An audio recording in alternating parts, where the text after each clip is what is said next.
રહ્યા છો crime reporters TV news. હવે જોઈએ અગત્યના સમાચાર। શંખેશ્વર હાઈસ્કૂલના બાળકોને શ્રાવણમાં ભોજન કરાવી અનોખી ઉજવણી કરાઈ। ગરવી ગુજરાત અને તેમાંય વઢિયાર વિસ્તાર કે જ્યાં દાતા શિરવરોની ભૂમિ એવા શંખેશ્વર ખાતે પીસી પ્રજાપતિ વિદ્યાલયના ટ્રસ્ટી સોંડા ભગત દ્વારા પીસી પ્રજાતિના વિદ્યાર્થીઓને શ્રાવણ માસ નિમિત્તે ભોજન અપાયું હતું।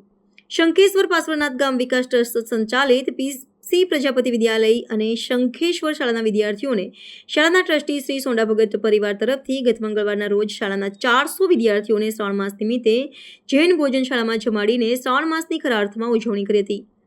ઠાકોર સોંડા ભગત તરીકે ઓળખાતા અને એક સારા આગેવાન તેમજ ધાર્મિક સંસ્થા રામદેવ પીર યુવક મંડળના પ્રમુખ તરીકે સેવા આપતા સાથે સમાજનો કોઈ પણ કાર્યક્રમ હોય એટલે તેમની હાજરી અવશ્ય હોય તેવા સેવાભાવી વ્યક્તિત્વ ધરાવતા અને સમાજ અને ગામની અંદર ભક્ત તરીકે ઇમેજ ધરાવતા ભક્ત દ્વારા ખરા અર્થમાં બાળકોને જમાડી ખરા અર્થમાં શ્રાવણ માસની ઉજવણી કરી હતી। આથી પીસી પ્રજાપતિ શાળા પરિવારે તેમને બિરદાવ્યા હતા।